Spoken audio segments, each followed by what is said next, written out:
வணக்கம் நண்பர்களே, மற்றொரு கலந்துரையாடலில் இணைந்து கொள்கின்றோம். இன்றும் பழமை போல தாயத்தில் நடக்கக்கூடிய அரசியல் நிகழ்வுகள் தொடர்பிலே உரையாடுவதற்கு இருக்கின்றோம். இன்றைக்கு மோடு இணைந்து கொள்பவர் உங்களுக்கு மிக நன்கு அறிமுகமான தமிழீழ விடுதலை இயக்கத்தினுடைய பிரித்தானிய குழு உறுப்பினர் சாம் சம்பந்தன் அவர்கள். வணக்கம் சாம். வணக்கம் ஜெயபாலன். வணக்கம் தேசன் நேற்று இணைய வானொலி காணொலி நேயர்களுக்கு. என்ன நாங்கள் சந்தித்த அந்த சில நாட்களுக்குள்ள இல்ல ஒரு சில வாரங்களுக்குள்ள நிறைய மாற்றங்கள் நடந்திருக்குது அரசியல் ரீதியில. குறிப்பாக டேவிட் லமி பிரித்தானிய வெளிவார அமைச்சர் இலங்கைக்கு விஜயம் சென்று நேற்று உங்களுடைய தலைவர்களோடு தமிழ் தலைவர்களோடும் கலந்துரையாடி இருக்கின்றார். இந்த சந்திப்பினுடைய முக்கியத்துவம் என்ன என்றதிலிருந்து நான் நினைக்கிறேன் இந்த உரையாடலை துவங்கலாம் என்று. ஆமாம், சந்திப்பு அவர் நான் நினைக்கிறேன் அவர் UN ஏதோ அலுவலகத்தான் நாங்க வந்திருக்கணும். என்னன்னா இங்க தமிழ் பாராளுமன்றத்தை பிரதிநிதித்துவம் செய்கிற தமிழ் கட்சி தலைவர்களுக்கு அழைப்பு வந்தது. அதுல தமிழரசு கட்சி, தமிழ் தேசிய மக்கள் முன்னணி, மற்றது டெலோ மூன்றுக்கும் வந்தது. மற்றது அர்ச்சுனா ரெப்ரசன்ட் அவருக்கு அழைப்பு இல்லை. நாங்கள் 3 பேருக்கும் அழைப்பு வந்தது. எங்கள் டெலோ தரப்புல தலைவர் செல்வம் அடைக்கல்நாதனும், தமிழ் தேசிய மக்கள் முன்னணியில அதன் தலைவர் கஜேந்திரமார் பொன்னம்பலம், தமிழரசு கட்சி சார்பில் செயலாளர் சுமந்திரனும், சாணக்கியன் எம்பியும், ஸ்ரீதரன் எம்பியும் கலந்து. 3 பேர் கலந்து. 3 பேர் கலந்து. என்ன அவருடைய அபிப்பிராயம் என்ன இருந்தது? நீங்கள் என்னத்தை கேட்டீங்க? பிரித்தானிய அரசை பொறுத்தளவில் அதை FCA இருக்கட்டும், கவர்மெண்ட் வந்த அது ஆட்சியல், அது கன்சர்வேட்டிவ் வந்தானா லேபர் வந்தானா இந்த பிரச்சனையில ஒரு இன்ட்ரெஸ்டா இருக்கிறார்கள். அப்ப இங்கேயும் எங்கட புலம்பெயர் இந்த தமிழ் போர் லேபர் மற்ற குரூப்புகள் அழுத்தங்களை கொடுத்து கொண்டிருக்குது பிரிட்டிஷ் கவர்மெண்ட்டுக்கு. அவர்கள் வந்து ஸ்ரீலங்காவுக்கு உங்களுக்கு தெரியும், இப்ப இந்த ஏப்ரல் இந்த இதுகளுக்கெல்லாம் காமன் இதுகளுக்கெல்லாம் அதே நேரத்துல எங்களோட தமிழர் பிரச்சனைக்கு ஒரு நியாயமான அரசியல் தீர்வு வரணும்ன்றதுல பிரித்தானிய அரசு ஒரு GSP பிளஸ் இல்ல, GSP பிளஸ்ல இப்ப இல்ல, UK இல்ல, GSP பிளஸ் UK யூரோப்பியன் யூனியன்ல, அதுல யூரோப்பியன் யூனியன்ல UK இல்லை. ஆனா UK செப்பரேட்டா ஒரு காமன் இது ஏற்றுமதிக்கு ஒரு செப்பரேட் வரிச்சலை கொண்ட இலங்கையை கொடுத்திருக்கு. ஒரு ட்ரேட் இது உண்டு. பிரித்தானியாவில் இருக்கிற விடுதலை புலிகள் ஆதரவான இல்ல தமிழ் தரப்புகளுக்கு ஆதரவான சென் கந்தையா போன்றவர்கள் அப்படியான வரிச்சலுகள் வழங்கக்கூடாது என்றுதானே பிரச்சாரம் மேற்கொண்டிருந்தார்கள். GSP பிளஸ் வழங்கக்கூடாது என்றுதானே பிரச்சாரம் செய்திருந்தார். அது அந்த காலகட்டம். இந்த காலகட்டத்திலே அவர்கள் ஒரு கவர்மெண்ட்டுக்கும் செய்கிற இதை நாங்கள் தடுக்கிற ஒரு கேரக்டரிஸ்டிக் கொண்டு தேவைதானே. இப்ப அவர்களும் ஒரு ஸ்ரீலங்கா அரசுக்கு ஒரு அழுத்தத்தை கொடுக்கணும் என்றால் அவர்களும் ஸ்ரீலங்கா அரசுக்கு சில உதவிகளை செய்தாதான் ஸ்ரீலங்காவும் லிசன் பண்ணும் பிரிட்டன் சொல்ற இதுகள். அப்ப அந்த இதுல இப்ப தமிழ் மக்கள் சார்பாக அந்த ஏற்கனவே 4 பேர், இந்த சவேந்திர சில்வா, கமல் கொண்டாட்ட நம்ம ஏற்கனவே தடம், இன்னும் ஒரு 3 பேருக்கு நான் நினைக்கிறேன் இந்த மார்ச் கடையில வேற இருக்கு. அப்ப அவர்கள் வந்து பேலன்ஸ் பண்ணி இப்ப அவர்கள் வந்து ஒரு பிரிட்டன் வந்து ஒரு கண்ட்ரி தனியா தமிழ் மக்கள் கண்டு இருக்கையில் அவர்கள் ஒரு ஸ்டேட் அந்த ஸ்ரீலங்காண்ட இதையும் பார்க்கிறோம். அதில தமிழ் மக்களுக்கு வர அநீதிகள் நடந்தா அதை தட்டி கேட்பேன். இந்த சந்திப்பில டேவிட் லமி அவர்களோட சந்திப்பில தமிழ் பிரதிநிதிகள் தாங்களாக ஊடகங்களுக்கு அறிவிப்புகள் எதுவும் செய்யக்கூடாது என்று அறிவுறுத்தப்பட்டதாக சொல்லப்படுது. இல்ல அது இந்த மீட்டிங்களை பற்றி நாங்கள் நாங்கள் இப்ப இங்க நாங்கள் FCOட கதைச்சாலும் நாங்கள் சில விஷயங்களை நாங்கள் வெளியில அந்த டிப்ளமேட்டிக் புரோட்டோகால் இருக்குது. சில அழுத்தங்களை இப்ப நாங்கள் அவர்களுக்கு சொல்லுவோம், இன்ன இது நடக்குது வெளியில சொல்லக்கூடியது இதெல்லாம் நாங்கள் சிலது சொல்லலாம், சிலதுகள் நாங்கள் அவுட் ஆஃப் இதை நாங்கள் கதைப்போம். அவைகளும் எங்களுக்கு சிலதுல சொல்லுவினோம். அந்த டிப்ளமேட்டிக் இதுல நாங்கள் அந்த ட்ரஸ்ட்டை நாங்கள் எப்பவும் கீப் அப் பண்ணணும். எங்களுக்கு ஏற்கனவே அழைப்புகள் வந்தது. நான் அன்றைக்கு தலைவர் செல்வம் அடைக்கலாம் சொன்னோம், எனக்கு வந்திருக்குது. நாங்கள் சந்திப்போம், என்னென்ன விஷயங்கள் நாங்கள் கதைக்க இருக்கிறோம் அண்டு.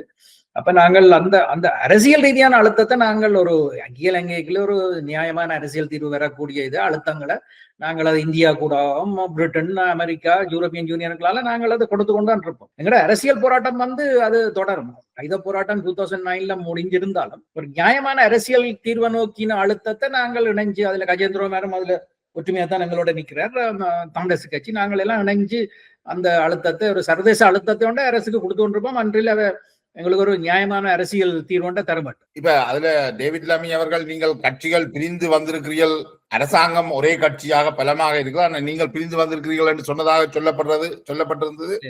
பிரிஞ்சு இப்ப நாங்கள் செப்பரேட் கட்சிகள் தானே. இப்ப நாங்கள் தமிழ் மக்களுடைய இனப்பிரச்சனை நாங்கள் ஐக்கியமா தானே நாங்கள் அங்க போய் ஒரு தரம் டிஃப்ரெண்ட். இப்ப நாங்களோ கஜேந்திரமாரோ அல்லது சுமந்திரனோ நாங்கள் வித்தியாசமான கருத்துக்களை தெரிவிக்கல. நாங்கள் 3 பேரும் 3 கட்சிகளும் நாங்கள் ஒரே கோரிக்கை தான் வைக்கிறோம். என்ன அரசு காணி லேண்டுகளை இன்றைக்கு போர் முடிஞ்சு 16 வருஷம் முடிஞ்சது, என்ன சொல்லக்கூடிய அளவுக்கு லேண்டுகளை ரிலீஸ் பண்ண இல்லை. இந்த பிடிஏ ஃபுல்லா ரிமூவ் பண்ணப்பட இல்லை. மாகாண சபை தேர்தல் நடத்தப்பட இல்லை. மற்றது சர்வதேச அழுத்தம் அந்த இதெல்லாம் நாங்கள் கொடுத்து கொண்டாட இருப்போம். அவை செய்தால் நாங்களே என்ன ஒரு சர்வதேசத்தை நோக்கி போப்போம். அப்ப நீங்கள் இன்னும் சர்வதேசத்தை நம்பித்தான் தமிழ் தரப்புகள் தங்களோட காய் நகரத்துல தொடர்ந்து செய்யுதா? இலங்கை அரசு ஒரு தீர்வை இன்றைக்கு முந்தைய 2009க்கு முன்னம் இந்த விடுதலை புலிகள் இந்த போர் நடக்கல மஹிந்தால இருந்து நீங்க வாங்க பழசெல் விடுங்க பண்டா செல்வத்தை விட்டு மஹிந்தா தரப்புல இருந்து வாங்குவோம். அவன் என்ன சொன்ன சர்வதேசத்துக்கு புலிகளை அழிக்கிறதுக்கு உங்களுக்கு சர்வதேச உதவி தேவைப்பட்டதானே. புலிகளை முடிஞ்ச உடனே இன்றைக்கு எங்களுக்கு என்ன அரசியல் தீர்வை நீங்க தந்து நீங்கள் எல்லாருக்கும் நீங்கள் என்ன சொன்னீங்க சர்வதேசத்துக்கு? புலிகள் தான் ஈழத்தை விட்டு வாங்கி வர ரெடி இல்லை, நான் 13++ கொடுக்குறேன் மஹிந்தா தரப்பு. அதுக்கு பிறகு அந்த மைத்திரியா இருக்கட்டும், ரணில் தரப்பு எல்லாரும் நீ சொன்னதான் நாங்கள் எல்லாம் ரெடி. ஆனா இதுவரையில ஒன்றும் எங்களுக்கு நியாயமான அரசியல் தீர்வு இருக்கிற கன்ஸ்டியூஷன்ல இருக்கிற மாநசபையை நடத்தப்பட இல்லை. மாநசபையை நடத்தாம இருக்கிறது பின்னணி தமிழரசு கட்சி தானே. தமிழரசு கட்சி போட்ட வழக்கால தானே மாநசபை நடத்த இல்லை. அதுக்கு பிறகு தமிழரசு கட்சியை ஒரு தனிநபர் பிரேரணையை கொண்டு வந்து போட்டாதானே பழைய முறையில ஒரு தேர்தல் நடத்தலாம். இப்ப 2/3 விட கூட மெஜாரிட்டி உள்ள இந்த கவர்மெண்ட் இவர்கள் இந்த தேர்தல் வாக்குறுதிகள்ல இவைய வரையினம் தேர்தல் வாக்குறுதி வேலை கொடுத்து ஜனாதிபதி தேர்தல் நடக்கல. அது ரணிலா இருக்கட்டும், சஜித்தா இருக்கட்டும், இவன் அனுரா இப்ப இருக்கிற பிரசிடன்ட் அனுராயா இருக்கட்டும், இவர்கள் என்ன இங்க வடக்குக்கு வந்தா இல்ல இங்க லண்டன்ல வந்து மீட்டிங்கள்ல எங்க தமிழ் புலம்பெயர் ஆக்களுக்கு முன்னாடி என்ன சொல்லினோம், நாங்கள் இதுகளை செய்வோம் அதுகளை செய்வோம் பதவி எடுக்க மட்டும் இந்த வாக்குறுதியில குடிக்கும். ஆனா பதவியை எடுத்து இன்னைக்கு 1 இயர் முடிஞ்சு. ஜப்பானிய அரசு இருக்கைக்குள்ள விட்ட அளவு காணி முடிய விடுபடை. அது மாதிரி இன்னும் இதுவரையில தேர்தலுக்குரிய இவைக்கு 2/3 இருக்கு. அரசியல் தீர்வு இழுபடும் சம்பந்தமான ஒரு அழுத்தம் அது போய்கொண்டிருக்குது. இப்ப அரசியல் ஜாப்பில இருக்கிற இந்த மாகாண சபையில இவை நடத்துறதுக்கு ஏன் பின்னடிக்கணும்ன்றதான் எங்கட. நீங்கள் டேவிட் லமியோட சந்திச்சிருக்கிறீங்க, இந்தியாவில இருந்து வந்த அதிகாரிகளோட நீங்கள் சந்திக்கிறீர்கள். யாராவது வந்தா இந்த உடனடியாக நீங்கள் சந்திப்புகளை மேற்கொள்கிறீர்கள். நீங்கள் இந்த 3 கட்சிகளும் பிரதான கட்சிகள் என்று சொல்லக்கூடிய இந்த 3 கட்சிகளும் இணைந்து தற்பொழுதுள்ள ஜனாதிபதி அனுரகுமார திசாநாயக்காவை எத்தனை தரம் சந்திச்சிருக்கீங்க? இல்ல நாங்கள் அப்பாயின்மெண்ட் நாளைக்கு தமிழரசு கட்சியும் கேட்டிருக்கு, நாங்களும் கேட்டிருக்கிறோம். அந்த அப்பாயின்மெண்ட் வந்தா நாங்கள் இணைஞ்சு சந்திக்கிறதுக்கு நாங்கள் ரெடியா இருக்கிறோம். நாங்கள் அதோட இப்ப நாங்கள் இந்த எல்லா கட்சிகளும் இணைஞ்சு ஒரு பொது என்ன அரசியல் நீங்கள் சந்திக்க நேரம் கேட்டும் அவர்கள் தரையில் என்று சொல்றீங்களா? ஆமா, என்ன தனித்தனி கட்சிகள் நான் கேட்கிறேன். தமிழர்களுடைய பிரச்சனை தொடர்பாக நாங்கள் உங்களோட கதைக்க விரும்புகிறோம் என்று அவர்கள்ட்ட கேட்டு நீங்கள் அவர்கள் மறுத்திருக்கிறார்கள். ஆமா, நிச்சயமா தமிழரசு கட்சியை தனியா கேட்டது நான் கேட்கிறோம். நீங்கள் இப்ப 3 கட்சிகளும் சேர்ந்துதானே இவரை சந்திச்ச நீங்கள் டேவிட் லமிய தலைவர்களை சந்திச்சுக்கிறீர்கள். 3 கட்சிகளும் இணைந்து ஜனாதிபதியிட்ட இந்த கோரிக்கையை நீங்க வச்சுக்கிறீங்களா?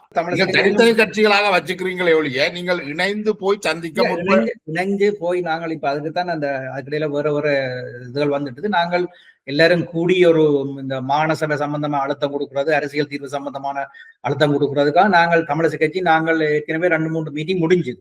அப்ப அதுல நாங்கள் அடுத்த கட்டம் எங்கட முதல் நாங்கள் பிரசிடண்டோட கிடைக்கிறது, அடுத்தது டில்வின் சில்வா மற்றது அங்கே இருக்கிற ஒப்போசிஷன் பார்ட்டிகளோட கதைக்கிறது. இதுக்கு முன்னு நடக்காட்டி நாங்கள் இந்தியா டெல்லிக்கு போகணும் அதுல இருக்கு. நீங்க தீவிரம் காட்டுறீங்க. இலங்கை ஜனாதிபதியோட கதைக்கிறதுல உங்களுக்கு நாட்டம் இருக்கு, தீவிரம் காட்டுறீங்க. ஆனால் இலங்கை ஜனாதிபதியோட கதைக்கிறதுக்கு நீங்க ஆர்வம் காட்டுவீங்களா? நாங்கள் ஆர்வத்தோட இருக்கிறோம். அவர்கள் யாழ்ப்பாணம் இதுவரை வரைக்கும் நாங்கள் சந்திக்கிறோம் தானே, நாங்கள் ஆர்வத்தோட இருக்கிறோம். தனித்தனியை சந்திக்கிறது வேற சார். நான் சொல்றேன் இணைந்து நோக்கத்துக்காக சந்திக்கிறோம் என்று சொல்லி நீங்கள் ஏதாவது ஒரு தடவையாவது சந்திச்சிருக்கீங்களா? இல்லையே. இன்னும் ஒரு 2-3 வீக்ஸ்ல இந்த கட்சிகள் இந்த கூட்டம் நடக்கல அந்த கடிதம் அனுப்பப்படும். முதல் பிரசிடண்டோட நாங்கள் ஒபிஷியலா அவர்தானே சர்வ அதிகாரம் உள்ளால். அப்ப பிரசிடண்டோட நாங்கள் அந்த இது கேட்போம். கேட்டு இந்த தேர்தல் நடத்தப்பட வேணும், இந்த அரசியல் தீர்வு முன்னுரிமை கொடுக்கப்பட வேணும், இந்த காணிகள் கொடுக்கப்பட வேணும், இந்த பிடிஏ சம்பந்தமா நாங்கள் கதைக்கிறதுக்கு இருக்கிறோம். நாங்கள் முதல் எங்கெடுக்கல நாங்கள் கதைச்சு ஒரு ஒருமைப்பாடு வந்த அப்புறம் தான் அவர்கள் இருக்கிறோம். அதுக்கு அது இழுபடாது. நான் நினைக்கிறேன் எப்படியும் வார மாச்சுக்கிடையில அந்த நடவடிக்கை எடுக்கப்படும். இதுவரைக்கும் கதைக்கல, நாங்கள் இனி கதைக்கிறதுக்கான நடவடிக்கை இதுவரையில நாங்கள் கேட்டது, நாங்கள் எத்தனை நேரம் சந்திச்சு நாங்கள் இந்த லேண்ட் பிரச்சனை இதுகள் மூட்டம் எல்லாம் பார்லிமெண்ட்ல எல்லாம் சந்திச்ச நீங்கள் அதில் பார்த்திருப்பீங்க. நாங்கள் சந்திக்கல, தனிப்பட்ட முறையில் சந்திச்சதை பற்றி நான் தமிழர்களுடைய பிரச்சனை தொடர்பான விஷயங்கள் தொடர்பில் 3 கட்சிகளும் ஒருமித்து ஜனாதிபதியை சந்திக்கல இதுவரைக்கும். இனி சந்திக்க போறீங்க அப்படித்தானே? ஆமாம், இதுக்கு முன்ன ஒரு கால் நாங்கள் ஒரு கால் சந்திச்சு நாங்கள் எல்லாம் கஜேந்திரமா நாங்கள் எல்லாம் சந்திச்சுனாங்க. அது அது என்ன அந்த இதை மறந்து போனோம். ஆனா இப்ப இனி ஒபிஷியலா நாங்கள் பாராளுமன்றத்தை பிரதிநிதித்துவம் மாத்திரம் இல்லை, எங்க டிடிஎன்ஏ எல்லா கட்சிகளும் சேர்ந்து நாங்கள் அந்த கோரிக்கை ஒரு அழுத்தத்தை கொடுக்கறதுக்காக நாங்கள் சந்திக்கல எல்லா இஷ்யூகளையும். இதை யார் முன்னெடுக்கிறார்கள்? டிடிஎன்ஏ முன்னெடுக்கிறதா அல்லது எல்லாரும் சேர்ந்து முன்னெடுக்கிறீங்களா? எல்லாரும் சேர்ந்து கட்சிகள் ஒருத்தரை முன்னிலைப்படுத்த விரும்பல, அது எல்லாரும் இணைஞ்சு நாங்கள் ஏற்கனவே எல்லாரும் கதைச்சு கொண்டிருக்கிறோம். இன்னொரு பக்கத்தால அரசியல் தீர்வுக்கு ஒரு கொமன் இதுக்காக இங்க புலம்பெயர் தேசங்கள் கதைச்சு கொண்டிருக்கிறோம். அந்த ப்ரோக்ராமும் போய்கொண்டிருக்குது. அப்ப இதுகள் போய்கொண்டிருக்குது. ஏனென்றால் ஒரு குற்றச்சாட்டு தொடர்ச்சியாக தமிழ் தேசிய கட்சிகள் மீது வைக்கப்படுது. இவர்கள் தங்களுடைய தேர்தல் அரசியலுக்காகத்தான் இதெல்லாம் பேசுகிறார்களே ஒழிய தமிழ் மக்களுடைய பிரச்சனையை தீர்க்கிற எண்ணம் தமிழ் தேசிய கட்சிகள்கிட்ட இல்லை. உங்களோட கட்சியா இருக்கலாம், தமிழரசு கட்சியா இருக்கலாம், கஜேந்திரகுமாருடைய தமிழ் தேசிய முன்னணியா இருக்கலாம். இந்த குற்றச்சாட்டு தொடர்ச்சியாக இருக்குது. இது உங்களுக்கு நான் புதுசாக சொல்ல வேண்டிய எனக்கு வியப்பா இருக்குது என்னென்றால், நாங்கள் மைந்தாவோட எத்தனை நேரம் கழிச்சிருக்கிறோம், ரணிலோட எத்தனை நேரம், எவ்வளவு இந்த கன்ஸ்டியூஷன் இந்த அரசியல் யாப்பு சம்பந்தமாக இந்த சுமந்திரனுக்கும் அந்த ரணிலாக்களுக்கும் இடையில அந்த யாப்பானிய கவர்மெண்ட் யார் குழப்பினது? நாங்கள் தமிழ் தரப்பா குழப்பினது. மைந்தாவோட 81 தரம் அந்த நேரம் கதைச்சது யார்? நாங்களா குழப்பினது. திசைதாரன் ப்ரொபோசல் எத்தனை எல்லாத்தையும் நாங்களா குழப்பினது? தமிழ் தரப்பா குழப்பினது. அந்த கட்சிகளோட உங்களுக்கு நல்ல உறவும் இருந்தது. ஆனால் இப்ப இருக்கிற அரசாங்கம் புதிய மாற்றங்களை நோக்கி வருது. இந்த அரசுல தமிழ் மக்கள் மத்தியில நிறைய ஆதரவு இருக்கு இந்த அரசுக்கு. ஆனா இவர்களோட நீங்கள் கதைக்க தயங்குறீங்கள். நாங்கள் கதைக்க தயங்குறீங்கள் என்றால் சரி, நாங்கள் கதைக்க தயங்குறோம் என்றால் ஏன் இவை மாகாண சபை தேர்தல் என்ன நடக்கல? சரி, தமிழ் மக்களுக்கு இவை எல்லாத்தையும் கொடுக்க ரெடியா இருக்கணும் என்றால் ஏன் இந்த காணியோட நாங்களை தடுத்து கொண்டிருக்கிறோம்? இதுவரையில இந்த அரசு 1 இயர் முடிஞ்சது. இப்ப எவ்வளவு சொல்லட்டும் பாப்பா, இவ எவ்வளவு காணிய விட்டுருக்கணும் என்று பலாலி கிட்ட 2 ரோட்டா திறந்ததும் 2 கேம்ப மூடினா தான் நடந்திருக்கு. 2-3 கேம்ப் மூடி இருக்கு, அவ்வளவுதான் நடந்திருக்கு. இந்த அரசு இந்த 1 இயருக்குள்ள நாங்களா தடுத்தோம் அந்த காணியை விட வேண்டாம். இப்ப நீங்க என்ன செய்யக்குள்ள சில காணிகள் விடுவிக்கப்பட்டிருக்குது. இப்ப அரசாங்கம் விரும்பிச்சதோ விரும்பலையோ இன்னும் சில ஆண்டுகள் அல்லது 2030 வரைக்குள்ள இலங்கை ராணுவத்தின் எண்ணிக்கை மிக வெகுவாக குறைக்கப்பட போகுது. அதையொட்டி காணிகளும் பெரும்பாலும் விடுவிக்க வேண்டிய தேவை இருக்குது அரசுக்கு. அது நீங்கள் கேட்டீங்களோ இல்லையோ அது நடக்கத்தான் போகுது. அது ஏற்கனவே ஏன்னா IMF கண்டிஷனும் உண்டு. ஏன்னா ராணுவத்துக்கு நீங்கள் ஏன் இவ்வளவு செலவழிக்கிறீங்க, இப்ப ஓர் இல்லை என்ற IMF பிரஷர். மற்றது இவைக்கு பட்ஜெட்ல அவ்வளவுக்கு டிஃபென்ஸுக்கு செலவழிச்சால் IMF கண்டிஷன்களுக்கு பிரச்சனை வரும். அந்த நோக்கம் இப்ப எங்கட அரசியல் உரிமைகளை சரி அரசியல் தீர்வு திட்டத்துக்கு காலம் எடுக்கும். இப்ப நடைமுறையில இருக்கிற மாகாண சபையை நடத்துறதுக்கு இவைக்கு என்ன பிரச்சனை? அப்ப இவைக்கு விருப்பம் இல்லை. இவ எங்கட மாகாண சபையில இருக்கிற அதிகாரங்களை இப்ப கிட்டடியில இந்த மினிஸ்டர்ஸ் மேருக்கு பிரிச்சு கொடுத்து இந்த கவர்னருக்கும் கொடுத்து அங்க பிரஜா சக்தி என்ற இதுல வடகிழக்குல எலெக்ட் பண்ணப்பட்ட எங்கட லோக்கல் கவுன்சில் மெம்பர்ஸ் இருக்கணும். அது எங்கட கட்சியா இருக்கட்டும், அவ இந்த JVP இந்த கட்சியா இருக்கட்டும், அல்லது தமிழ் தேசியம் அந்த மெம்பர்ஸ் எல்லாம் உள்வாங்கி வேலையில அந்தந்த மாவட்ட வேலை நடத்தணும். இதுதான் நாங்க சொல்றோம். உங்களுடைய ஆதிக்கத்துல இருக்கிற கட்சி, அதை உங்களுடைய சொல்றது தமிழ் தேசிய தலைமைகளின் ஆதிக்கத்துலதான் பெரும்பாலான உள்ளூராட்சி பிரதேச சபைகள் இருக்குது. அந்த உள்ளூராட்சி பிரதேச சபைகள்ல என்னத்தை சாதிங்க? எப்ப பார்த்தாலும் அந்த கூட்டங்கள்ல சண்டை தானே நடக்குது. நீங்கள் மாகாண அபிவிருத்தி சபை குழு கூட்டங்கள், பிரதேச சபை கூட்டங்கள் எல்லாத்திலையும் யூடியூபர்ஸுக்கு நீங்கள் விளம்பரம் கொடுக்கறதுக்காக அல்லது உங்களோட கட்சிகளை விளங்கப்படுத்துறதுக்காக சண்டைகளை பிடிச்சு அதை பதிவு செய்து வெளியிடுறீங்களே ஒழிய ஏதாவது அபிவிருத்தி திட்டங்கள் பற்றி கதைக்கிறீங்களா? ஒவ்வொரு உள்ளூராட்சி சபைகளும் அந்த அவைக்கு இருக்கிற பவருக்கு ஏற்ற மாதிரியான வேலை திட்டங்களை சப்மிட் பண்ணிக்கணும். அதுக்குரிய நிதிகள் வழங்கப்பட்டால் அது அவைகளுக்குரிய அதிகாரங்களை என்ன ரோட்டுக்கு லைட்டை போடுறது, இந்த சுடலைகள், குப்பை லோரிகள், மற்றது இந்த ரோடு இதுகள் அந்த வேலை திட்டங்களுடைய அந்தந்த சபைகள் அந்தந்த மக்கள் என்னென்ன கோரிக்கையோ மக்கள் அந்தந்த வட்டாரம் இது எல்லாரும் வட்டாரத்துக்கு ஒரு இருக்கிறானே அவரை சந்திச்சு அவை இந்த கோரிக்கைகளுக்கு ஏற்ற மாதிரி அவர்கள் செய்யறாங்க. அந்த பட்ஜெட்டுகள் கொடுபடணும். அப்ப அந்த பிரச்சனை சம்பந்தமா தான் மாவட்ட அபிவிருத்தி குழுவுல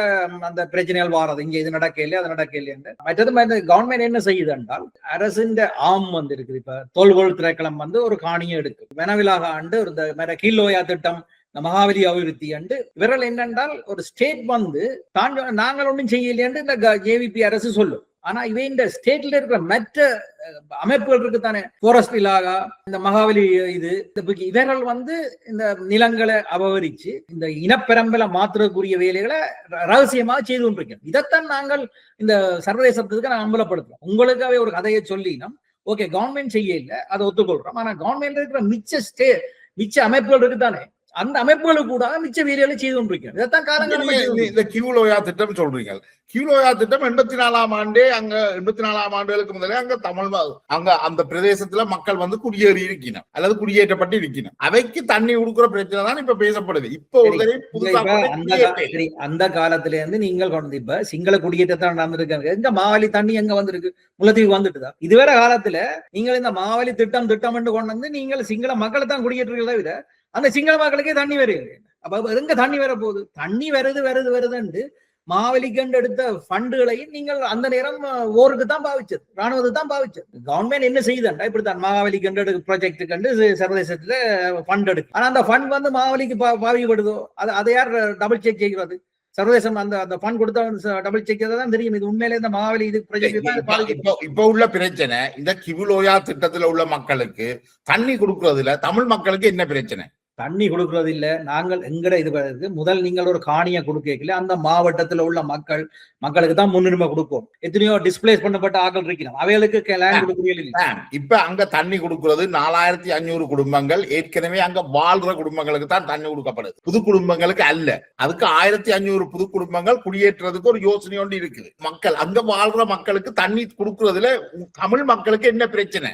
சிங்கள மக்களுக்கு எகெயின்ஸ்டா நாங்கள் ஒரு போராட்டத்தை நடத்த இல்ல. அப்பயே நாளைக்கு போராடுவீங்க இல்ல? அது இந்த மகாவலி திட்டம் சொல்லி நீங்கள் சிங்கள குடியேற்றத்தை தொடர்ந்து செய்யுது. இதுக்கு தான் நான் சொல்றேன், இந்த லேண்ட் பவர் போலீஸ் பவர் எங்களோட மாகாண சபை அதிகாரங்களை தாங்கும். நாங்கள் எங்களுக்கு அரசியல் அதிகாரம் தந்தீங்கன்னா நாங்கள் வடகிழக்குல நாங்கள் நிர்வகிச்சு நாங்கள் அங்க இருக்கிற சிங்கள மக்களை நாங்கள் பராமரிப்பு தானே. எப்படி நாங்கள் தென்னிலங்கையில எங்களோட தமிழ் மக்கள் இருக்கணுமோ அவைக்கு நீங்கள் என்ன அதிகாரம் கொடுக்குறீங்களோ அதே அதிகாரத்தை நாங்கள் வடகிழக்கில் இருக்க சிங்கள மக்களுக்கும் கொடுப்போம். உங்களுக்கு காணி தரையக்குள்ள உங்கள்கிட்ட மாகாண சபை இருக்கைக்குள்ள நீங்கள் என்ன செய்த? நீங்கள் வடக்குல இருக்கிற யாழ்ப்பாணத்துக்கு நல்ல தண்ணி கொண்டு போனீங்களா? இல்லத்தானே. ஒரு சிலத்தை தவற வச்சு நீங்கள் ஒட்டு மொத்தமா இந்த ஒரு சிலத்தை தவறு உங்களை கட்சிக்குள்ளதானே இருந்தவன். அந்த இதை நான் அந்த கணினி நீங்களா அதை சொல்றீங்களாக அந்த இதை நான் ஒத்துக்கொள்றேன். அதுல சில பிள்ளைய நான் சொல்லல 100%. ஆனா அது ஏன் இப்ப சரி இப்ப ஜேவிபிக்கு நீங்க தான் சொல்றீங்க வடகிழக்குல நல்ல ஆதரவு இருக்குண்டு. அப்ப அவைய பண்ண நாங்க சொல்லி ஜேவிபிக்கு ஓட் போடாதேன்னு நாங்கள் இந்த கண்ணோட போய் எங்க சனத்துக்கு விரட்டி கொண்டு இருக்கோமா?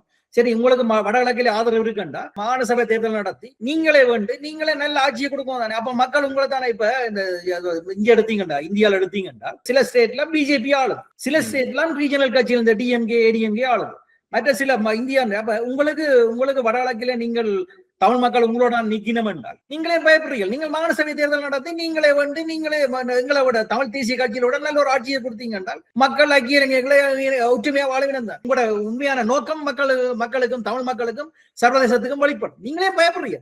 அப்பயே நீங்கள் எல்லாரும் சேர்ந்து தமிழ் கட்சிகள் எல்லாம் சேர்ந்து அரசாங்கத்துக்கு அழுத்தத்தை கொடுங்களேன். அழுத்தத்தை கொடுத்து பாராளுமன்றத்திலேயும் இந்த டிடிசி மீட்டிங்ல அழுத்த கொடுத்தோம். நடக்காத கட்டத்தில நாங்கள் India time UK time USA time போறோம். இவ்வளவு காலம் நாங்கள் டெல்லிக்கும் இங்கே போய் கொண்டிருக்கோம். இவியல் செய்யப்படியாத நாங்கள் காணாங்கடா போறோம். இதுவரை ஒன்றுமே செய்யப்படவில்லை. போர் முடிஞ்சு 16 வருஷமாச்சு திருப்பி சொல்றோம். என்ன செய்யப்பட்டு இல்ல மாகாண சபை தேர்தலை நடத்த சொல்லி நீங்க கேட்டீங்களா? அறிக்கை விடுறீங்களே ஒழிய மாகாண தேர்தல் சந்திக்கிறீங்களா? அந்த பாராளுமன்றத்துல சுமந்திரன் தனிநபர் பிரேரணையை கொண்டே வச்சு அப்ப அதை நீங்க பாஸ் பண்றவங்களுக்கு சரி அதான் முடிஞ்சது. இப்ப அதான் பல கட்சிகள் இருந்தது. உங்கள்கிட்ட 2/3 விட கூட இருக்கு. சாணக்கியன் திருப்பியும் கொண்டே தனிநபர் பிரேரணையை வச்சிருக்கிறேன்.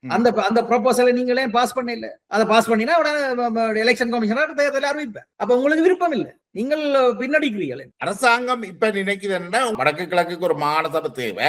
ஆனால் இணைந்த இலங்கை முழுவதுக்குமான மாகாண சபை ஒரு பிரயோசனம் இல்லை, அது செலவு கூடின மெக்கானிசம் என்று அரசு நினைக்குது. அது ஜேவிபியுடைய கொள்கையா இப்ப தமிழ் இந்த மாகாண சபை யாருக்கா வந்தது? எங்களுக்கா? இவர்கள் என்ன இந்த ரணில் அரசா இருக்கட்டும் இதுக்கு முந்தின இவர்கள் என்ன நினைக்கணும் என்றால் எங்கட பிரச்சனை இனப்பிரச்சனை ஒன்று இல்ல, இங்க எக்கனாமி பிரச்சனை இருக்குது. அப்ப இந்த மக்களுக்கு இங்க பாஸ்போர்ட் ஆபீஸ்களை திறந்து இந்த தண்ணி பிரச்சனைகளை தீர்த்து இந்த ரோட்டுகளை போட்டு இந்த பிரச்சனை தீர்த்தா சனம் இதை மறந்துடும். இது ஏதோ நாங்கள் அரசியல் கட்சிகள் தான் நாங்கள் இந்த இன பிரச்சனை கழிச்சு கொண்டிருக்கிறோம் என்ற இதெல்லாம் இந்த பிரஜா சக்தி திட்டத்தை போட்டு இவை ஒவ்வொரு பார்ட்டியும் ஒவ்வொரு விதமா டெஸ்ட் பண்ணி பார்க்க நீங்கள் நெடுகம் பிளபிளையா சொல்லிக் கொண்டிருக்கீங்க. இவைக்குத்தான் ஆதரவு. நான் திருப்பி சொல்றேன், அந்த காலத்தில இருந்து செல்லியாகுமாரி சரி அந்த காலத்துல 70ஆம் ஆண்டு காலத்தில இருந்து வடகிழக்கில தென்னிலங்கை கட்சிகளுக்கு 1-2 எம்பிமார் வந்துதான் இருந்தது. அவை இந்த கூட்டு இந்த ஜேவிபி இந்த வளர்ச்சி இந்த இபிடிபி இந்த அங்கஜன் ராமநாதன் விஜயகலா மகேஸ்வரன் இவைகளுக்கு தான் ஆபத்து. எங்கள் தமிழ் தேசிய கட்சியிட ஒரு ஆபத்தும் இல்லை. இந்த ஜேவிபி வளர்ச்சி வந்து இந்த கட்சிகள் இவியல் இதை வச்சு இவியல் ஒரு ஏஜெண்டா தான் இருக்கிறது. தென்னிலங்கை கட்சியில ஏஜெண்டா இருக்கிறது. எங்கள்கிட்ட பவர் இருக்கு. அங்கே ஒரு மினிஸ்டர் போஸ்ட் எடுத்து வச்சு நிப்பிடும். அப்ப இவதான் அடிபட்டு போச்சு. இதே அரசியல் அடிபட்டு போச்சு. டக்ளஸ் அங்கஜன் ராமன் மற்ற விஜயகலா இந்த யூஎன்பி இந்த மரங்கால வியாழேந்திரன் இவியலுக்கு இனி அரசியல் இல்லை. ஏன்னா அந்த ஜேவிபி பவரா இருக்கு மட்டும் மக்களுக்கு தெரியும் இவியல் அரசியல் அந்த அரசியல ஒரு மினிஸ்டர் போஸ்ட் எடுக்கலாம். அப்ப அந்த மக்கள் இவைக்கு ஓட் பண்ணணும். அந்த மக்கள் இந்த ஜேவிபிக்கு டைரக்டா ஓட் பண்ணும். அப்ப ஒரு 20% அது ஓட் பண்ணும். அது அந்த காலத்துல இருந்து இருக்கு. ஆனா அதுக்காக மக்கள் தேசியத்துல இருந்து மாறினு நீங்கள் புலியான ஒரு ஜட்மெண்ட்டுக்கு வந்துடுறாங்க. நீங்க நினைக்கிறீர்கள் தமிழ் மக்கள் இன்றைக்கும் இந்த தமிழ் தேசிய கட்சிகளுக்கு பின்னாலதான் அணிவகுத்து நிற்கணும். அதுல எந்த ஒரு மாற்றத்தையும் ஏற்படுத்த இல்லையா? தேர்தல் முறைமை பிறையால நாங்கள் பிரிஞ்சு நின்றதால இவைக்கு இங்க 2 MP கூடினது ஒழிய நீங்கள் கூட்டி பாத்தீங்கன்னா எங்கட டிடிஎன்ஏக்கு கிடைச்ச ஓட்டுகள், மற்றது அர்ச்சனா ராமநாதன் விழுந்த ஓட்டுகள், மற்றது தமிழிசை கட்சி விழுந்த ஓட்டுன்னா இங்க ஒரு சீட்டுக்கு மேல ஜேவிபி வந்திருக்கலாம் யாழ்ப்பாணத்து. அது மாதிரி பவனியாலையும் வந்திருக்கல. நீங்க கூட்டி பாருங்க. நீங்க விகிதாசார தேர்தல்ல ஒரு 500 ஓட்டை 1-2 கூட்டி விட்டு தேர்தல் சிஸ்டத்துல இருக்கிற பிள்ளை. ஆனால் நாங்கள் ஒன்றா நின்ற இனி ஒரு மாகாண சபை வந்துன்னா நாங்கள் கிட்டத்தட்ட நாங்கள் ஒன்றா நிற்போம். அப்ப நீங்களும் தமிழரசு கட்சியும் ஒன்றா நிக்கலாம். கஜேந்திர ஒன்றா நிற்பார். அது நீங்க கஜேந்திர மாதிரி இப்ப ஒருத்தரோடையும் சேர மாட்டாங்க. உள்ளூராட்சி சபையில நாங்கள் எங்களோட எல்லாம் இணைஞ்சு சில சபைகள்ல வாழ்க்கையில விட்ட மிகப்பெரிய புள்ளி ஃபீல் பண்றாரு. இப்ப ஒவ்வொரு பேச்சுவார்த்தையிலும் வந்து இணைஞ்சுதான் நாங்கள் ஒரே கருத்தை தான் சொல்லிக் கொண்டிருக்கிறோம். இப்ப கடைசியான அந்த ஜெய்சங்கர் சந்திப்பா இருக்கட்டும், நேற்று பிரித்தானிய உதவி பிரதமர் டேவிட் லெமி சந்திப்பில நாங்கள் ஒருத்தருக்கு அங்க அதுல வச்சு நாங்கள் ஒருத்தர் முரண்படையில் எல்லாரும் ஒத்த கருத்துல நாங்கள் அதுக்குள்ள அரசாங்கம் எடுத்த முன்னெடுப்புல கஜேந்திர அவசரப்பட்டு தான் அதை முன்னெடுக்கிறதாக சொன்னதாலதான் இந்த சந்திப்பு குழம்பினதாக ஒரு கதை கொண்டு வந்திருக்கேன். இப்ப நான் கஜேந்திரம் என்ற கட்சிக்காக நான் கதைக்க இயலாது. நீங்கள் அதுல ஸ்போக்ஸ்மேன் சுவாசித்தான் நீங்கள் கேட்கணும். அந்த அவற்ற கருத்து எங்களை பொறுத்தளவுல நாங்கள் எங்களை தெலோன்ற இது வந்து எல்லாரையும் ஐக்கியப்படுத்தணும். அது கஜேந்திரமா இருக்கட்டும், தமிழிசை கட்சியா இருக்கட்டும், விக்னேஸ்வரன் ஐயா என்ற கட்சி எல்லாரையும் ஐக்கியப்படுத்தி இந்த அரசியல் தீர்வு வர மட்டும் நாங்கள் தேர்தலில் நாங்கள் பிரிஞ்சிருந்தாலும் அது பிரச்சனை இல்லை. ஒரு சர்வதேசத்தை ஒரு பிரதிநிதிகளோட கதைக்க போய்க்கோ அல்லது அரசோட கதைக்க போய்க்கோ நாங்கள் ஒரு குரல் நிற்கணும்ன்றதுல நாங்கள் அந்த முயற்சி எடுத்து கொண்டிருக்கோம். புலம்பெயர் தேசங்களோட காய்ச்சி கொண்டிருக்கிறோம். இங்க இருந்து சில முன்னெடுப்புகள் நடந்து கொண்டிருக்குது. அப்ப அது சம்பந்தமாய் நாங்கள் எங்களோட கதைச்சு கொண்டிருக்கிறோம். நாங்களும் அங்க எங்களுடைய தெலோவுடாக நாங்கள் அந்த ஒற்றுமை முயற்சிக்கு நாங்கள் ட்ரை பண்ணி கொண்டிருக்கிறோம். சர்வதேச இப்ப இன்னொரு முயற்சி ஒன்று இங்க யூரோப்ல இருந்து நான் அதை பற்றி இப்ப கூட விரும்பல. அந்த ஓரளவு சக்சஸா வந்தால் அவையிலேயே நான் உங்களுக்கு இன்ட்ரோடியூஸ் பண்ணலாம். அவையிலேயே வந்து கதைக்கிறதான் நல்லம். அதுக்கு யூரோப்பியன் யூனியன் UK எல்லாம் பேக் பண்ணுது. அந்த முயற்சியில தான் சுவிஸும் ஈடுபட்டு இருக்கா. நான் அதை பற்றி இப்போ ஒரு கருத்தும் சொல்ல விரும்பல. ஆனால் ஒரு தமிழ் மக்களுக்கு ஒரு நியாயமான அரசியல் தீர்வு கொடுக்கணும்ன்றதுல யூரோப்பியன் யூனியன்ல சுவிஸ் இல்லாட்டியும் அதை சுவிஸ் மற்ற இந்த ஸ்காண்டினேவியன் கண்ட்ரிகள், நோர்வே போன்ற கண்ட்ரிகள் நினைக்கிறேன், அதுல அமெரிக்கா, இந்தியா எல்லாம் பேக் பண்ணும். அந்த இதுல எல்லா நியாயமான ஒரு அரசியல் தீர்வு கொடுக்கணும்ன்ற அழுத்தத்தை நிச்சயமா கொடுக்கும். நீங்கள் இந்த முள்ளிவாய்க்கால அழிச்சதை வச்சுக்கொண்டு நீங்க நினைக்கக்கூடாது சர்வதேசங்களை கையை விட்டுட்டு அது வேறு. ஏன்னா அது அவர்களோட டிசிஷன் வந்து விடுதலை புலிகள் இந்த போராட்டத்தை நிறுத்தணும். இப்ப நீங்க இங்க எடுத்தீங்கன்றால், இப்ப பலஸ்தீனத்தை எடுத்தீங்கன்றால் PLOட அவங்களுக்கு பிரச்சனை இல்லை, ஹமாஸோட பிரச்சனை. ஹமாஸை அழிச்சா போல பலஸ்தீனருக்கு உரிமை கொடுக்க மாட்டாங்கன்னு இல்ல. பலஸ்தீன உரிமை அதை வித்தியாசமா பாக்கணும். ஹமாஸை வித்தியாசமான கோணத்துல பாக்குது சர்வதேசம். ஆனா வேற இங்க வந்து சொல்லி பண்ண ஹாசால ஹமாஸோட நாங்கள் கதைக்க மாட்டோம். நாங்கள் PLOட கதைப்போம். நீங்க என்ன நினைக்கிறீங்கள் என்றால் இலங்கை அரசாங்கத்தை வந்து இலங்கை அரசாங்கம் தற்பொழுது இருக்கிற அரசாங்கம் தமிழ் மக்களுக்கு ஒரு அடிப்படையான உரிமைகளோட கூடின ஒரு தீர்வை வழங்கணும் மட்டும் தான் சொல்லுது. அது சம்பந்தமா அந்த அரசியல் ஜாப்பை மாற்றி அமைக்கவும் விரும்புறேன்னு சொல்லுது. அந்த பிரச்சனையை தமிழரசு கட்சியும் ஓரளவுக்கு ஏற்றுக்கொண்டுதான் இருக்குது. இது என்னென்றால் சர்வதேசத்துல நிதி எடுக்கிறதுக்கு இவ போய் இந்தியாட்டையோ அல்லது யூரோப்பியன் யூனியன்ட்டையோ யூரோப்பியன் யூனியன் அழுத்தம் கொடுத்து கொண்டிருக்குது. இந்த இதெல்லாம் எடுக்கணும். யூரோப்பியன் யூனியன் சும்மா கொடுக்கல. யூரோப்பியன் யூனியன் GSP+ கொடுக்கறதுக்கு 20 19 சரியான இதெல்லாம் எத்தனையோ டிக் பாக்ஸ் இந்த சைல்ட் லேபர் ஏற்கனவே இலங்கை அரசாங்கம் ஏற்றுக்கொண்ட சர்வதேச நாடுகளை போல எங்கட கடமை என்ன தமிழ் கட்சிகள் இது உண்மையை எங்க நடைமுறைப்படுத்தப்பட்டிருக்காண்டு நாங்கள் இப்ப டேவிட் லெமி இப்படி வாராங்களுக்கு நாங்கள் சொல்லுவோம். அப்ப நாங்க சொல்றதை பற்றி அவையின் எம்பசியிலும் அங்க இருக்கு. அவைகளும் அங்க போய் கிரவுண்ட்ல சிவில் சமூகம் எல்லாத்தையும் சந்திச்சு பாப்பினோம். ஓகே, அரசு சொல்றது அங்க செய்யப்பட்டிருக்காங்க. தமிழ் பார்ட்டிகள் வைக்கிற கம்ப்ளைண்ட்கள் அவைகளும் ஒரு ஃபேக்ட் செக் ஒன்று செய்யணும் தான். அப்ப நாங்கள் எங்கட கடமை என்ன, இதுகள் நீங்கள் சொல்லி நிதிகளை கொடுக்குறீர்கள், நிதிகளை கொடுக்கல எங்கட பக்கத்துல இருந்து ஒன்றும் நடக்கல. நீங்கள் ஒரு ஃப்ரீ ஹேண்டா கொடுக்குறீர்கள். அப்ப நீங்க கொடுக்குற நிதிகள் எங்க நிலத்தை ஆக்கிரமிக்கிறதுக்கும் எங்களை ஒடுக்குறதுக்கு தான் இந்த நிதிகள் பாவிக்கப்படுதுன்றது அது எங்கட கடமை. ஏன்னா மக்கள் எங்களை வாக்களிச்சிருக்கிறோம். அந்த மக்களின் உரிமைக்காக குரல் கொடுக்க வேண்டியது எங்கட கடம். அதை நாங்கள் செய்து தான் இருக்கோம். ஆனா நீங்கள் கூட உங்களோட மக்களுடைய உரிமைக்காக குரல் கொடுக்கீங்களா? உங்களோட மக்களுடைய அபிவிருத்திக்கு நீங்கள் எதுவும் வெளியேறிக்கொண்டு இருக்கணும். மக்கள் அதான் அது கொழும்பு அதான் இவை என்னன்னா கொழும்பு நோக்கியும் வெளிநாடு போகிறேன்னா அங்கே ஒண்ணு நீங்க செய்யறீர்கள் இல்லை. நீங்க நாங்கள் திருப்பி சொல்லுவோம். உங்களுக்கு அண்டை கடந்த பேட்டியிலும் சொன்னாங்க இந்தியா பலாலிய டெவலப் பண்ண ரெடியா இருக்கு, இந்தியா கே சாபரா டெவலப் பண்ண ரெடியா இருக்கு, இந்தியா பிரிட்ஜ போட ரெடியா இருக்கு. இன்றைக்கு 4வது பெரிய எக்கனாமியா இந்தியா வந்திருக்கு. இன்றைக்கு அண்மையில காசாடி செல்வா கொடுத்த பேட்டி நீங்க பாத்தீங்களோ தெரியா, நான் என் பேஸ்புக்ல ஷேர் பண்ணிட்டேன். அவரே சொல்றாரு ஃபாரின் டைரக்ட் இன்வெஸ்ட்மெண்ட் வந்து இங்க இருக்கிறதுக்கு ஏற்ற மாதிரியான சூழ்நிலை இங்க உருவாக்கப்பட இல்லையா. தான் இருக்கல என்னென்ன செய்தது இதுகள் இங்க ஒன்றும் இல்ல. அவரே சொல்றாரு சிங்கள வடக்கு கிழக்கை நீங்கள் அபிவிருத்தி செய்யணும்டா ஒன்று வடக்கு கிழக்குல இருக்கின்ற கட்சிகள் உங்களை போன்ற கட்சிகள் அங்க வந்து அபிவிருத்திய கோரணும். நீங்கள் எல்லா எதிர்ப்புகளாகத்தான் இருக்கிறீங்க. அடுத்தது வந்து அந்த அபிவிருத்தி திட்டத்துக்கு மக்கள் வேணும், பணியாற்றுறதுக்கு பணியாளர்கள் வேணும். நான் இதுதான் விளங்கப்படுத்துறேன். நாங்கள் அபிவிருத்தியை கோர்றோம். எங்கள்கிட்ட என்ன பவர்? நீங்க மாநசபை தாங்க, மாநசபைக்கு ஃபாரின் டைரக்ட் இன்வெஸ்ட்மெண்ட் கூடிய பவரை தாங்க. இதை தான் நான் கேட்கிறேன். நீங்கள் ஒன்றும் எங்களுக்கு தர்றீர்கள் இல்லை.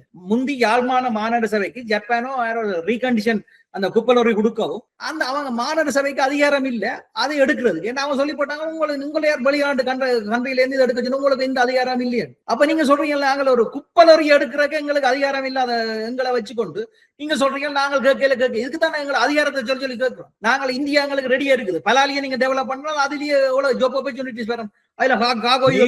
அபிவிருத்தி செய்யறதுக்கு மாகாண சபை இல்லாமலே நீங்கள் உங்களுடைய பாராளுமன்ற பதவிகளை வச்சுக்கொண்டு அபிவிருத்தியை கோருங்களேன். அபிவிருத்தி அந்த நிதி வந்து நாங்கள் ஒரு மீடியம் ஸ்கேல்ல ஒரு இன்வெஸ்ட்மெண்ட். சும்மா வந்து இந்த தையல் மிஷினும் இந்த ஆட்டை கொடுக்கறதும் மாட்டை கொடுக்கறதும் அபிவிருத்தி இல்லை. இது எங்கள்கிட்ட ஒரு எக்கனாமிக் விஷன் ஒன்று இருக்கு. எக்கனாமிக் 8 டிஸ்ட்ரிக்ட்டுக்கும் என்னென்ன மாதிரி இங்க எப்படி கிளிநொச்சியில ஒரு கவர்மெண்ட் பேக், இங்க ஒரு ஐடி பார்க் இதுல போட்டு அதுக்கு தான் சொல்றாங்க இந்த பிரிட்ஜ் இந்தியாண்டே அந்த பிரிட்ஜ் இந்தியா கேட்டுக்கொண்டு இருக்கு. இங்க பிரிட்ஜ் எத்துறவங்க அங்க இருக்கிற இப்ப கவர்மெண்ட் ஃபேக்டரி திருப்பூர்ல இருக்கிற கவர்மெண்ட் ஃபேக்டரி அங்க அவங்களுக்கு காஸ்ட் ஹையண்டா அவங்க அந்த சேட்டலைட் இதுல உங்களுடைய பொருளாதார திட்டங்கள் வந்து இலங்கை அதாவது வடக்கு கிழக்க வந்து அல்லது இலங்கையை வந்து இந்தியாண்ட இன்னொரு மாநிலமாக்குறதாகத்தான் இருக்கு. இந்த எக்கனாமிக் வல்லுநர் காசாடி ஒரு எக்கனாமிக்ஸ் அவரே சொல்ற இந்தியா ஒரு பெரிய இன்ஜின், அதோட நீங்கள் போனாதான் ஸ்ரீலங்கா டெவலப் பண்ணலாம் சிங்கள ஒரு எக்கனாமிக்ஸ் சொல்றாரு. அவர் சொல்றாரு, அவர் சொன்னதை நான் சொல்றேன் உங்களுக்கு. நானும் நாங்கள் 2 பேரும் ஒரு இன்வெஸ்ட்மெண்ட் பேங்க் இதுல வேலை செய்து விட்டுட்டு நாங்கள் ஒரு இதுக்கு வந்தும் today I am thinking is waste of my time. ஏன்னா அப்படி அவரே ஃபெடப்பா இருக்கு, சிங்கள தலைவரே ஃபெடப்பா இருக்கு. அப்ப இவர்களுக்கு அந்த எக்கனாமிக் இதை பற்றினா கடும் இந்த சோசியலிச அந்த சிந்தனையில இருந்தால் இந்த நாடு முன்னேறான். இந்த நாட்டை எக்கனாமிக் ரீதியா இன்றைக்கு நான் திருப்பி சொல்றேன். இந்த வடகிழக்கு மாநிலம் இது ஒரு 5 மில்லியனோ 80 மில்லியன். ஸ்ரீலங்காண்ட எக்கனாமி வந்து 80 பில்லியன் தான் ஸ்ரீலங்காண்ட எக்கனாமி. இந்தியா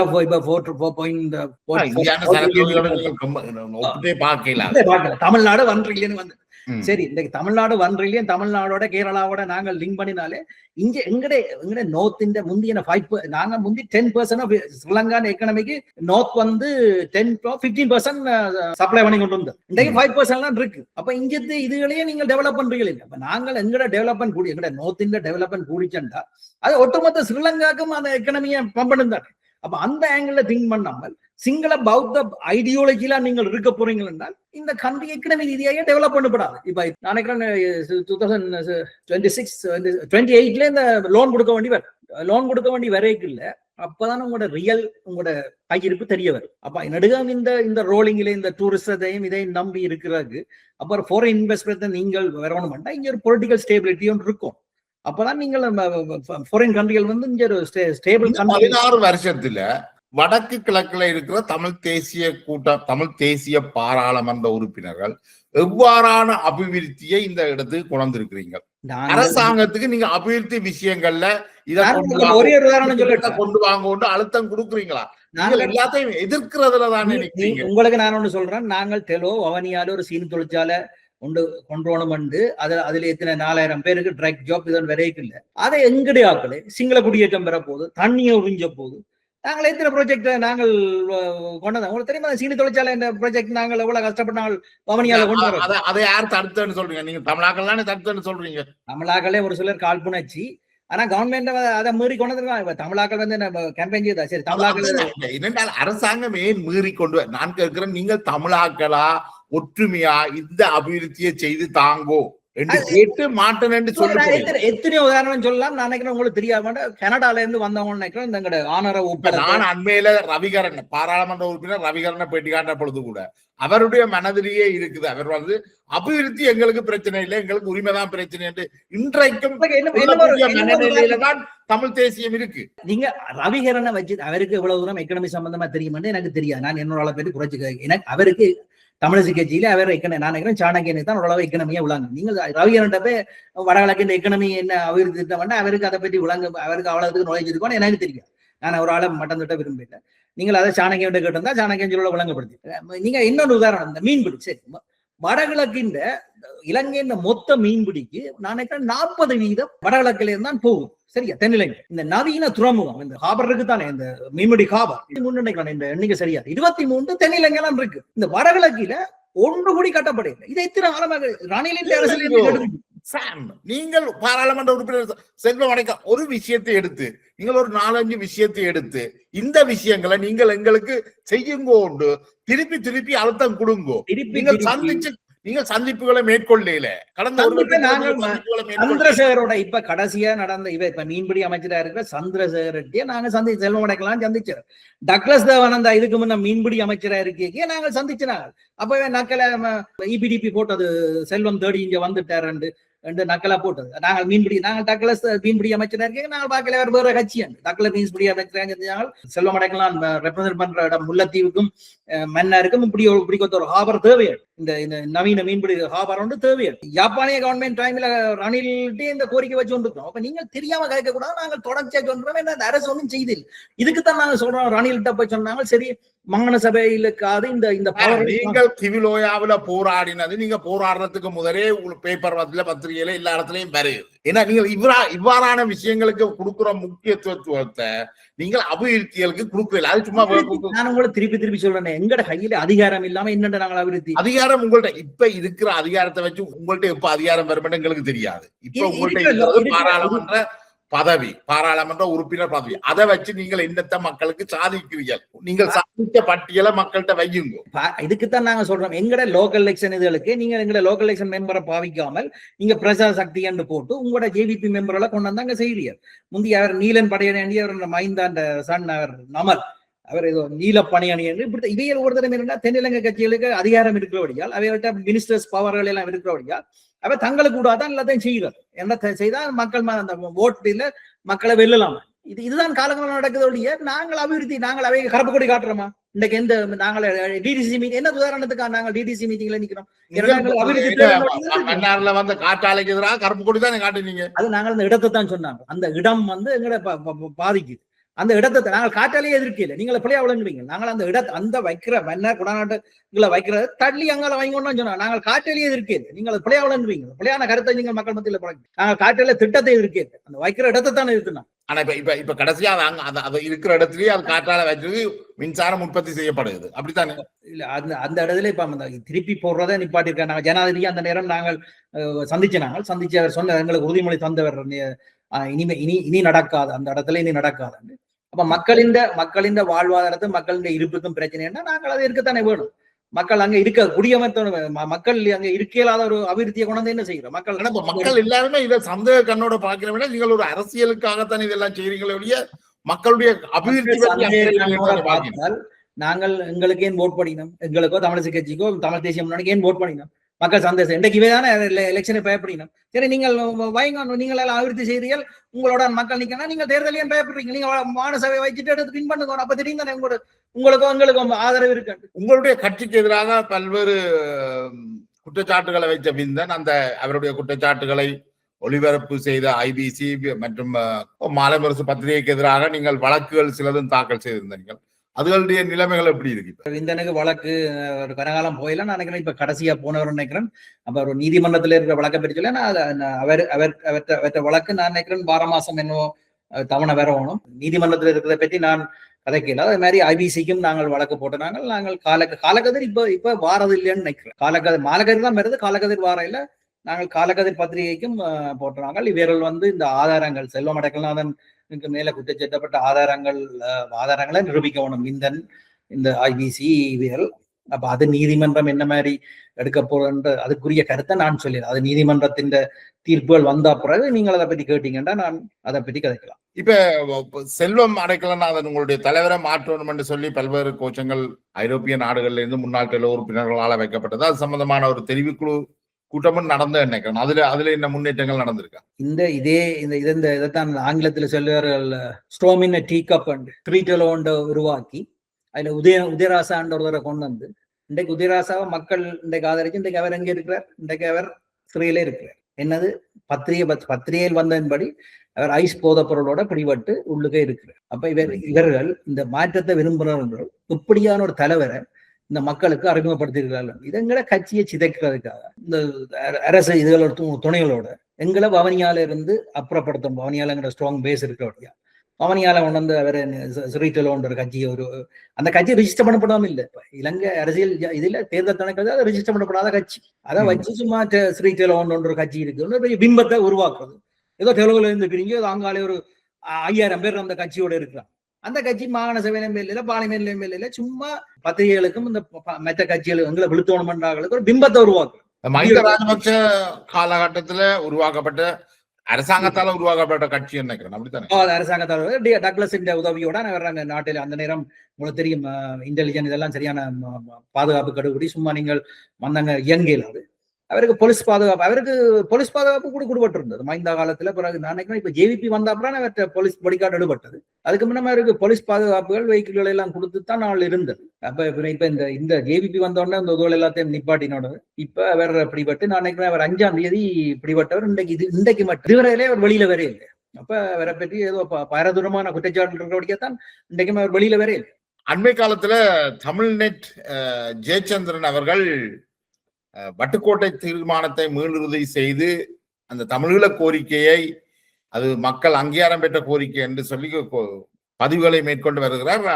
வருகின்ற மார்ச் 15ஆம் தேதி பரிசுல இந்த மீளுறுதி படுத்துறது சம்பந்தமான ஒரு கூட்டமும் நடக்க இருக்கிறது. இந்த வட்டுக்கோட்டை தீர்மானத்துக்கு இன்றைக்கும் ஆயுள் இருக்குன்னு நீங்க நினைக்கிறீங்களா? அந்த வட்டுக்கோட்டை என்னென்றால் ஒவ்வொன்றுக்கும் ஒரு காலகட்டம் இருக்குது. இப்ப இந்த எங்களை பொறுத்தளவுல நாங்கள் யாரையும் சொல்லலாது நீங்க இதை முன்னெடுக்க எங்கோ அதை முன்னெடுக்க ஆண்டு அது ஒரு ஜனநாயக விரோதம். அது அவரவர் புலம்பெயர்ல இருக்கிறவ என்னதை எடுத்துக்கணும். ஆனா இன்றைக்கு கிரவுண்ட்ல இருக்கிற சிச்சுவேஷன் என்ன, இதுக்கு சர்வதேசத்தின் ஆதரவு என்ன, அதுக்குரிய வேலை திட்டங்கள், அதுக்குரிய அரசியல் இது வடிவங்களை தான் டெலோ முன்னெடுக்கும். அதுக்குரிய ஆதரவை தான் முடுக்கலாம். மற்றபடி நாங்கள் மற்றாக்கள் அவை என்ன பிழையா சரியான்றதை நாங்கள் கருத்து கூறியல. அவரவர்களுக்கு அந்த ஜனநாயக உரிமைகள் இருக்கு. இப்ப புலம்பெயர்ந்த தேசங்கள்ல இருந்து வைக்கப்படுற இந்த கருத்துருவாக்கங்கள் தமிழ் வடக்கு கிழக்கு பகுதிகள்ல ஆதிக்கம் செலுத்தும் என்று நீங்கள் நினைக்கிறீங்களா? இந்த இவ்வாறான கருத்துருவாக்கங்கள் அது இப்ப இமாலய பிரகடனம் ஒன்று நடந்தது, அது இப்ப நடந்தது. அப்படி இதெல்லாம் நாங்கள் அந்த அவைகள ஜனநாயக இதெல்லாம் நாங்கள் மறுக்கல. ஆனா எங்களோட இங்க புலம்பெயர் சில யதார்த்தமான ஆக்கள் எங்களோட கதைச்சு கொண்டிருக்கிறோம். இப்படி அதிக திட்டம் அவைகளோட நாங்கள் சேர்ந்து வேலையை ரெடியா இருக்கிறோம். ஆனா இப்ப நாங்கள் நாட்டில் இயங்குற கட்சிகள் அங்கத்தே 6ஆம் திருத்த சட்டம் அதுகளுக்கு உட்பட்ட இதுகள்லாம் நாங்கள் கலந்து கொள்ளும். அந்த இதெல்லாம் நாங்கள் அது சம்பந்தமான பிரிவினை கோரிக்கைகள் போன்ற இந்த தமிழக கோரிக்கை போன்ற விஷயங்கள்ல நாங்கள் அங்கத்தே தேர்தல் ஜாப்புகளுக்கு சந்திச்சுதானே நாங்கள் பாராளுமன்றத்தில் இருக்கிறோம். அப்ப நாங்கள் நேர்மையாக சொல்றீங்க, நாங்கள் இந்த அரசாங்கத்தின் இந்த ஐக்கிய இலங்கைக்குள்ள ஒரு தீர்வை தான் நீங்கள் நோக்கி ஐக்கிய இலங்கைக்குள்ள எங்களோட மீளப்பொறுப்படை. இப்ப என்னன்னா இந்த உங்களுக்கு நல்ல அனுபவம் இந்த மாகாண சபையில இந்தியா இதோட வந்தும் எத்தனையோ உரிமைகள் மீளப்பொறுப்படை. அப்ப இனி நாங்கள் ஒரு அரசோட ஒரு தீர்வு திட்டத்துக்கு நாங்கள் இணங்கினால் எங்களுக்கு அந்த அந்த அந்த உத்தரவாதம் அதுல இருக்கணும். கான்ஸ்டிடியூஷன்ல ஒரு இதொண்டு இந்த கொடுக்கப்பட்ட உரிமைகள் இந்த 2/3 மெஜாரிட்டியாலே மீளப்பெற இயலாத ஒரு உங்களுக்கு இந்த ஐக்கிய ராஜ்ய ஐக்கிய இலங்கைக்குள்ள சமஷ்டி இந்த சொல்லாடல்கள்ல உங்களுக்கு பெரிய பிரச்சனை இல்லை. இல்ல, எங்களுக்கு சொல்லாடல் பிரச்சனை இல்லை. ஆனா இங்க என்னன்னா இந்த சொல்லாடல்ல ஒரு சிக்கல் ஒன்று இருக்குது என்னென்றால், நாளைக்கு இது ஒரு சுப்ரீம் கோர்ட்டுக்கு இப்ப உங்களுக்கு தெரியும் ஜேவிபி எப்படி இந்த வடகிழக்க பிரிச்சேன். அப்ப அந்த சுப்ரீம் கோர்ட் ஒன்றுக்கு போயிக்கல அங்கத்தே எழுதப்படாத ஒரு ஜாப் ஒன்று இருக்கு. அந்த சிங்கள வேர்டிங்கை தான் அந்த ஜட்ஜ் எடுப்பேன். சிங்கள வேர்டிங்கை தான் ஜட்ஜ் எடுப்பேன். அப்ப அதை நாங்கள் அதை எங்களோட சட்ட வல்லுநர்கள் நாங்கள் அந்த கடைசி ஒரு ஃபைனல் டிராப்ட்ல நாங்கள் எல்லா பார்ட்டிகளும் சேர்ந்து கையெழுத்து வைப்போம். அப்படி ஒரு ஃபைனல் டிராப்ட் அப்படி வந்துச்சேன்டா அந்த நேரத்துல நாங்கள் அந்த அந்த சட்ட நுணுக்கங்களை நாங்கள் கூர்ந்து அவதானிப்போம். உங்களுக்கு அந்த சொல்லாடல்கள்ல பெரிய முரண்பாடுகள் கிடையாது. பெரிய முரண்பாடு இல்லை. அதால எதிர்காலத்திலே ஒரு சட்ட சிக்கல் வந்தால் அந்த அந்த வேர்டிங் இது எப்படி இதை இல்லாமாக்கும் என்ற கோணத்துல நாங்கள் அதை கவனமா பார்ப்போம். நான் நினைக்கிறேன் அந்த புள்ளியோட இந்த உங்களுடைய நேரத்தை ஒதுக்கி நம்மோட இந்த கலந்துரையாடல் மிக்க நன்றி சார். நன்றி ஜெயபாலன். நன்றி தேசம் நெட் காணொலி நேரம்.